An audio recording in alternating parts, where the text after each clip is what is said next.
Bonjour et bienvenue sur la chaîne No Code Genius, on parle de no code, notamment Bubble, et aujourd'hui je vais répondre à une question qui revient souvent, quel type de projet on peut réellement réaliser sur Bubble? Et du coup avec mes années d'expérience en tant que freelance, j'ai quand même 5 projets qui reviennent souvent. Donc le premier c'est la marketplace, où on vient mettre en relation une personne A et une personne B pour un service, un produit, et on vient prendre une petite commission. Ensuite, on a le SaaS par exemple, donc là ça va être plus un CRM, un outil en interne, par exemple pour gérer des salles d'un coworking ou pour gérer une pipeline de clients, etc., notre funnel d'acquisition ou automatiser des choses. Ensuite, on a le réseau social, donc là, un clone un peu de Facebook, d'Instagram ou avec des fonctionnalités peut-être un peu plus innovantes. Le quatrième type de projet, c'est généralement un e-commerce sur mesure. Donc, au lieu de passer par un Shopify où on est un peu bloqué au niveau du design, où on va devoir ajouter plein de plugins pour répondre aux différents besoins, là, on va pouvoir tout développer sur mesure et donc, du coup, avoir aucune friction. Et surtout, baisser drastiquement les coûts des plugins et pouvoir faire vraiment ce qu'on veut sur Bubble. Et ensuite, le cinquième type de projet, c'est les applications mobiles, où du coup, on va développer notre application mobile en tant que web app, et ensuite, on va l'intégrer dans un wrapper qui va nous permettre en fait, de publier notre web app en tant qu'application mobile sur les stores. Donc ça, c'est vraiment les 5 types de projets. Donc si jamais vous avez un projet entrepreneurial qui correspond à ces types de projets, normalement, vous n'avez aucun souci pour réaliser ce genre de web application sur Bubble. Et la deuxième question que je vois souvent revenir, c'est OK, le no-code c'est stylé, Bubble c'est stylé, mais le problème c'est que ça reste comme du no-code et on est bloqué au niveau des fonctionnalités. On reste limité. Donc ça, c'était vrai en 2016, mais aujourd'hui, Bubble est vraiment devenu hyper sophistiqué, voire limite un peu complexe pour un débutant, et on peut vraiment réaliser énormément de choses sur Bubble. Ce que je voudrais vous montrer après sur mon ordinateur, on va regarder un petit peu des outils et on va essayer de lister les fonctionnalités pour savoir si c'est réalisable ou pas et quel niveau de difficulté il faut pour réaliser ça sur Bubble. Donc je vous propose qu'on passe tout de suite sur mon ordinateur. Ok, alors voilà sur mon ordinateur, du coup on va regarder un petit peu déjà un premier type de projet, donc une marketplace, vous connaissez sûrement du coup Airbnb, et on va décortiquer un peu les fonctionnalités qui composent cette marketplace et je vais vous dire ce qui est réalisable ou pas réalisable. Du coup la première chose qu'on voit sur Airbnb, c'est cette recherche. En fait ça c'est un peu la base de Bubble où on va pouvoir en fait filtrer de la donnée en fonction de critères, de conditions. Donc là, on a une simple barre de recherche qui va aller faire donc, une requête dans notre base de données. Donc par exemple, je vais prendre Zanzibar du 1er décembre au 10 décembre. Donc là, on va filtrer notre base de données en fonction de la ville, la date et le nombre de voyageurs. Et ensuite, on va toujours avoir une même structure de page. Et en fait, c'est les données à l'intérieur qui vont changer. Donc par exemple, là, on peut voir dans notre URL qu'on a airbnb.fr/s, je pense, pour search. Et ensuite, on a la requête de notre recherche. Et ensuite, du coup, c'est des éléments qui sont toujours les mêmes, mais on vient juste changer le titre, le prix, les photos, la map, etc. Donc là, on est sur la page recherche, on vient en fait mettre le logement pour la ville, on vient compter le nombre de séjours qui sont disponibles dans notre base de données, on met la date de la requête, etc. Et ensuite, on voit qu'on a une liste. En fait, on va venir dans Bubble, venir juste designer ce premier élément-là, et il va se répéter autant de fois qu'on a d'éléments qui correspondent à notre recherche dans notre base de données. Donc pour Zanzibar, on a tous ces éléments-là qui viennent se répéter. Ensuite, on a juste un élément du coup de Google Maps, où on vient du coup, pour que ça fonctionne, on va devoir ajouter une clé API Google Maps, et ensuite on va pouvoir venir plugger par exemple des prix, etc. sur notre Google Maps. Donc tout ça, là, tout ce que vous voyez, c'est totalement réalisable sur Bubble. Il n'y a pas trop, enfin s'il y a un petit peu de difficulté, mais pour un débutant, je parle. Mais après, voilà, ça, si jamais vous avez ce genre de projet en tête, d'idée, et que vous voulez que ça ressemble un peu à Airbnb, c'est totalement réalisable. Ensuite, quand on va cliquer sur un élément, on va arriver au détail de la page. Donc, qu'est-ce qui se passe quand on a cliqué sur l'élément en question? On arrive sur une autre URL, donc là, c'est /room, et ensuite, on a l'ID de l'élément en question, donc de ce premier logement-là, ici. Et en fait, c'est encore une fois une page dynamique, c'est-à-dire qu'on va designer une seule fois ça dans Bubble, et quand on va cliquer sur l'élément en question, on va envoyer la donnée de cette page-là à cette page-là. Et donc c'est pour ça qu'après, on va pouvoir avoir le titre de l'annonce qu'on a cliqué, ses commentaires, etc. En fait, c'est de la donnée qui concerne cet ID-là. Et donc en fait, on vient designer une seule fois, et on vient injecter la donnée dynamiquement. Donc le titre, le nombre de voyageurs, qui correspondent à la requête, les badges que propose le logement, donc là c'est des petits badges, etc. Le planning concernant ce logement, etc. Donc en fait, tout ça, ça reste un peu les bases dans Bubble, c'est-à-dire que c'est juste afficher de la donnée dynamiquement. Ce qui a été un peu plus complexe, c'est la partie paiement. Lorsque je vais choisir mon séjour, que j'ai choisi la date d'arrivée, la date de départ sur un calendrier et que je vais réserver, on va devoir utiliser Stripe Connect qui en fait permet de... Donc la personne qui va proposer son logement va se connecter avec son Stripe à lui, à notre compte Stripe. Et quand la personne qui va acheter, donc le visiteur, il va envoyer l'argent à notre compte Stripe Connect et ensuite on va envoyer le reste, enfin on va prendre une petite commission et on va envoyer le reste à la personne qui a mis l'annonce, qui a proposé son produit, son service. Ensuite on a aussi la fonctionnalité du chat. On a réservé ou qu'on a des questions, on peut envoyer on peut discuter en fait avec le propriétaire de l'appartement, de la maison, etc. Et donc ça, tout ce qui est chat à deux ou à plusieurs, faire des conversations, etc. Il n'y a pas non plus de grandes difficultés sur Bubble. Enfin, je vais souvent me répéter parce que c'est des fonctionnalités à chaque fois qui reviennent dans toutes les applications et donc en fait qui sont assez basiques en fait finalement pour Bubble et qui sont totalement réalisables. Donc tout ce qui est messagerie, faire un Slack, faire un Messenger, faire des espèces de conversations à deux ou à plusieurs, en fait, il n'y a aucun souci, vous pouvez le faire sur Bubble. Après, ça demande quand même un petit peu de connaissance, de bien comprendre les conditions, de bien comprendre la base de données, etc., de bien tout structurer pour savoir faire ça. Donc, c'est pas non plus super simple pour un débutant, mais ça reste accessible lorsqu'on a un petit peu plus d'expérience sur Bubble. Ensuite, on a les choses qui reviennent un peu souvent, généralement dans toutes les apps, c'est l'image de profil avec, par exemple, la déconnexion, le compte où on peut changer ses informations, modifier son mot de passe, modifier son compte de paiement, les notifications, enfin bref, toutes les préférences, un peu toutes les paramètres qui concernent l'utilisateur actuel. Ça, c'est encore une fois le principe de Bubble, de pouvoir créer une web application qui regroupe tous ces éléments-là. Après, si par exemple je reprends un autre type de projet comme on avait au début Facebook, là, typiquement c'est assez drôle parce qu'on a Airbnb et Bubble, ça encore une fois, il n'y a pas de grandes difficultés, bien sûr pour quelqu'un qui a un peu plus d'habitude, pas un débutant, mais on a toujours les mêmes fonctionnalités. On a la partie messagerie avec un système de notification, donc ça pareil c'est des conditions, on affiche une donnée et si la personne a vu, du coup on enlève la notification, si elle n'a pas vu, on affiche la notification. Donc le système de notification, très simple. La messagerie, on a vu que dans Airbnb c'est possible, donc dans Messenger c'est totalement possible. Conversation à deux ou à plusieurs, je le répète. Gérer des groupes, pareil, c'est pas très compliqué. La marketplace, c'est le même principe que Airbnb, donc on vient mettre en relation des personnes avec un système d'annonces, etc. Le fil d'actualité avec une image, un j'aime, des commentaires et du partage, pareil, pas de grandes difficultés. À vrai dire, Facebook, c'est un bon exercice pour un débutant parce que ça regroupe plein de connaissances et en fait, finalement, ça reste quand même assez simple à réaliser. Donc si jamais vous commencez à avoir un petit niveau sur Bubble et que vous voulez vraiment progresser et voir un petit peu tous les rouages d'une vraie application, moi je vous conseille de faire des clones de Airbnb, de Facebook, etc. Vous allez vraiment progresser et ça va vous permettre aussi de pourquoi pas vous rendre compte aussi des possibilités qu'on peut réaliser sur Bubble. Donc je reprends donc les groupes, les marketplaces, les pages, les amis, les follow, unfollow, enfin tout ça, c'est des fonctionnalités qui sont assez simples et qui sont largement accessibles pour mettre dans vos projets Bubble.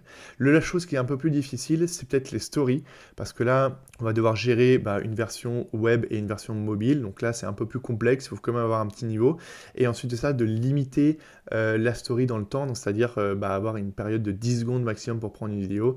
Ça, je vous avoue, il me semble que j'ai jamais fait, mais je pense qu'il va rajouter un petit peu de code, donc ça sort un petit peu du no-code et de Bubble, etc. Donc ouais, ça c'est la petite chose un peu compliquée. Mais c'est tout, après uploader des images, etc., pas trop de grandes difficultés. Je voudrais vous parler aussi d'un autre projet, donc là c'est plus un SaaS qui s'appelle Posia, en fait c'est plus une plateforme de formation, de cours, etc. pour des gens qui vendent du contenu digital. Et ce qui est cool, c'est qu'ils ont une partie où on a toutes les fonctionnalités. Donc là, ce que je vais faire, c'est qu'on va pouvoir regarder un peu les fonctionnalités une par une, on va aller assez vite, mais on va se rendre compte qu'en fait, 95% des choses qui sont proposées dans Podia sont réalisables. Donc, le plan de paiement, faire des préventes, tout ça c'est réalisable. Les questionnaires, en fait c'est juste de la gestion de base de données. Donc là c'est juste de l'upsell, donc c'est-à-dire on va pouvoir proposer un produit A en page A et un produit B en page B, et si la personne accepte les deux produits, on va venir changer le prix, et du coup après on va juste utiliser Stripe, enfin bref c'est de la donnée dynamique, donc rien de compliqué. Les compos pareil, les transactions fees, donc là c'est un peu différent parce que c'est plus en fait au niveau de Stripe, donc on va, au lieu de faire payer notre utilisateur, c'est nous qui allons prendre les frais. Donc ça, c'est juste de la gestion Stripe. les forfaits, enfin bref, tout ça. Téléchargement numérique, on a une super gestion des PDF, des vidéos, etc. dans Bubble. À savoir que si jamais vous avez quand même une grosse formation vidéo avec plusieurs gigas, il serait préférable de passer par un service tiers, donc type Vimeo, Streamable ou YouTube, si vous êtes d'accord pour autoriser les téléchargements, etc. Mais tout ça, c'est des choses qui sont encore une fois, réalisables sur Bubble et qui n'ont aucune difficulté. Donc téléchargement numérique, on peut même faire des téléchargements de factures, on peut même créer des factures en PDF, importer des CSV, exporter des CSV. Donc voilà, parce que je pense à téléchargement, donc tout ça, il y a pas trop de soucis. Après, Community, c'est juste un clone de Facebook. On va avoir un feed, on va pouvoir interagir avec notre communauté, proposer du contenu, etc. Donc pareil, simple login, très bien. On peut faire aussi un login sur Facebook, un login via Google. On peut faire des comments, post and like. Donc voilà, de la modération, on peut donner des rôles à des users, peut-être admin, manager, modérateur, etc. Donc aucun problème. L'information, ça c'est ce qui revient tout le temps, donc modifier le mot de passe, les informations personnelles, le prénom, le nom, l'email, l'username, modifier ses informations de paiement, je sais pas, sa photo de profil, tout ça c'est des choses qui reviennent tout le temps. Le web binaire, là on peut utiliser, eux ils utilisent Zoom et YouTube Live, donc on peut faire la même chose sur Bubble. Le coaching, là c'est juste une plateforme où on va pouvoir discuter avec les personnes et en fonction de ses besoins, peut-être faire un petit questionnaire pour savoir un petit peu de ses besoins. Au lieu de passer par Typeform pour faire un questionnaire, on peut faire notre propre questionnaire customisé dans Bubble et avoir quelque chose de plus sympa. Donc voilà, et le marketing, donc là on peut se brancher soit avec Bubble, on peut envoyer des mails, mais le problème c'est que c'est pas customisable, c'est-à-dire qu'on pourra faire que du texte brut. Et si jamais on a envie de faire des choses un peu plus shadées, un peu plus designées avec des couleurs, du design dans le mail, là il faudra utiliser des services tiers tels SendBlue, Mailgun, SendGrid, etc. et utiliser leur API, donc c'est la connexion à un service tiers pour pouvoir envoyer des emails, faire du marketing, etc. La segmentation, on peut le faire en interne. On peut aussi faire des campagnes automatisées en disant, ok, si la personne vient de s'inscrire sur le site, je vais lui envoyer 2 jours après l'email numéro 1, après 3 jours, je vais lui envoyer l'email numéro 2, etc. Et donc, je peux faire une campagne automatisée directement dans Bubble. Donc, pas besoin de passer directement par des... En fait, vous avez juste besoin d'un service tiers d'emailing pour envoyer les emails. Après, vous pouvez tout faire en interne dans Bubble. La messagerie, on l'a vu, donc Facebook, Airbnb, on peut envoyer des messages. Le site web personnalisé, ce qui est cool aussi, c'est que dans Bubble, on peut construire des blocs et en fait moduler un site web en venant ajouter des blocs. C'est-à-dire que dans votre base de données, vous allez avoir le code du bloc et en fait la personne, quand elle va cliquer sur un bouton, on va ajouter ce bloc sur cette base de données, sur cette page, et en fait on va pouvoir moduler, modifier les couleurs, etc. Enfin bref, là c'est un petit niveau un peu plus, c'est un niveau un petit peu plus élevé parce qu'il faut comprendre un peu le code. Et on vient quand même créer un outil en no-code pour faire du no-code. Donc c'est un peu un cercle vertueux. Donc, mais voilà, sachez que ça c'est également possible. Il y a aussi des personnes qui ont créé des frameworks dans Bubble, donc Frame. Donc il y a ce site-là, ça lag un petit peu, je pense, avec l'enregistrement. Ouais, vous voyez, il y a déjà des blocs qui sont préconçus et on vient ajouter le bloc qu'on souhaite dans notre landing page. Donc ça a été fait avec Bubble. Il vient juste générer du code à chaque fois que vous ajoutez un bloc, mais voilà, ça c'est totalement réalisable. Et si jamais vous avez envie de faire un outil no-code en no-code, Bubble est la bonne solution. Et le marketing d'affiliation, donc là pareil, imaginons que vous avez une application Shopify, vous avez un site Shopify que vous voulez passer sur Bubble pour faire un site comme e-commerce hyper custom avec du marketing d'affiliation, des plugins qui coûtent un peu cher et que vous voulez développer en interne. En fait, tout ça, c'est possible avec Bubble. Et les intégrations, ce qui est cool aussi, c'est que Bubble a une intégration avec Zapier, donc vous pouvez connecter votre application Bubble, déclencher un événement et par exemple lier, envoyer de la donnée dans un Google Sheet ou dans une autre application, un CRM, etc. que vous utilisez. Ça peut être, vous pouvez servir de Bubble comme une landing page, la personne remplit le formulaire de votre landing page et ensuite ça l'ajoute dans votre CRM par exemple, si jamais vous n'avez pas créé votre CRM sur Bubble. Donc Podia, vous avez vu qu'on peut faire quand même beaucoup de choses, juste ce système de mailing qui est un peu plus complexe à faire directement dans Bubble, mais c'est un très bon outil qui a quand même beaucoup de fonctionnalités et on voit qu'on peut faire quasiment tout dans Bubble. Un autre exemple de e-commerce sur mesure, en fait, c'est Cure. Donc, c'est un e-commerce qui vend des compléments alimentaires. Et en fait, ce qui est cool, c'est qu'ils sont passés par Bubble, justement, parce qu'ils avaient une problématique, c'est que sur Shopify, faire un questionnaire, etc., un peu customisé, et ensuite proposer un système d'abonnement c'est un peu plus complexe, enfin, c'est pas vraiment adapté. Et en fait, ce qui était cool, c'est qu'ils ont utilisé Bubble justement pour faire ça. En fait, on a un questionnaire sur mesure. Donc, comme vous pouvez le voir, ils ont fait donc une page en fait survey, donc ce qui est le questionnaire, et en fait en fonction des réponses, ils vont updater, ils vont modifier les éléments en base de données, et si ça match après en fonction d'un produit précis, ils vont vous proposer, je vais pas faire le questionnaire avec vous, mais ils vont faire en fait vous proposer des produits, des compléments alimentaires en fonction de vos besoins, et après vous proposer un système d'abonnement avec plusieurs forfaits, par exemple une boîte par mois, 2 boîtes par mois, 3 boîtes par mois, et en fait tout ça c'est assez cool parce que en fait sur Shopify ça reste compliqué à faire et sur Bubble c'est un jeu d'enfant. La dernière question qu'on peut se poser du coup c'est maintenant qu'est-ce qu'on ne peut pas faire sur Bubble? Qu'est-ce qui n'est pas réalisable sur Bubble? Et ben faut savoir que c'est un peu tout ce qui est real time. C'est-à-dire quand je parle de real time, c'est notamment Uber où on va en fait avoir sur notre carte, notre Google Maps, la position GPS précise de nos drivers, enfin de nos conducteurs. Tout ça, c'est pas encore possible sur Bubble. Ça demande quand même beaucoup de ressources et normalement il faudrait passer par du code pour pouvoir faire ce genre de choses. Il y a également aussi tout ce qui est intelligence artificielle, notamment par exemple pour faire de la recommandation. Alors on peut le faire sur Bubble avec des critères assez simples. Mais par exemple, imaginons que vous faites une application de restaurant et que la personne, votre utilisateur, va venir lister tous les restaurants qu'il a fait et en fonction de ça, on va lui proposer des restaurants en fonction vraiment de critères bien plus précis et voir aussi un peu de machine learning, donc d'intelligence artificielle. Tout ça, malheureusement, aujourd'hui, c'est pas encore faisable sur Bubble, mais ça pourrait arriver dans les prochaines années, donc on ne sait pas.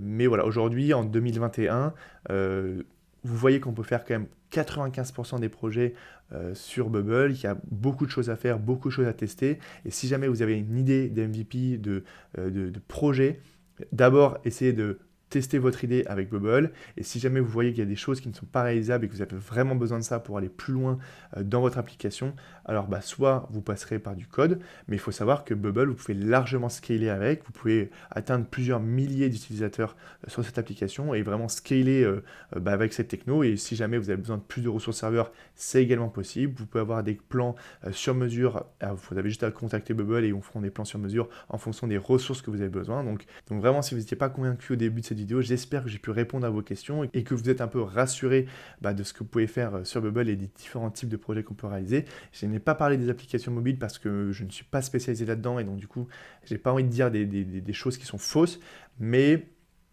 il existe des solutions, comme je l'ai dit au début, des wrappers qui permettent en fait d'accéder à des fonctionnalités natives d'un téléphone, notamment la prise de photos, les vibrations, les notifications, etc. Mais tout ça, c'est pas vraiment mon domaine, donc je préfère pas en parler. Mais peut-être si ça vous intéresse, je pourrais me renseigner davantage sur le sujet pour vous faire une vidéo dédiée aux applications mobiles. En tout cas, si la vidéo vous a plu, n'hésitez pas à vous abonner pour ne louper aucune des prochaines vidéos, à laisser un petit like et n'hésitez pas aussi à me mettre un commentaire en vidéo pour me dire ce que vous souhaiterez que je fasse comme vidéo ou si jamais vous avez des difficultés que vous rencontrez sur Bubble, ça pourrait être pourquoi pas le thème d'une prochaine vidéo. Si jamais vous voulez aller plus loin dans Bubble, je vous laisse le lien de ma formation en description et je vous dis merci et à bientôt.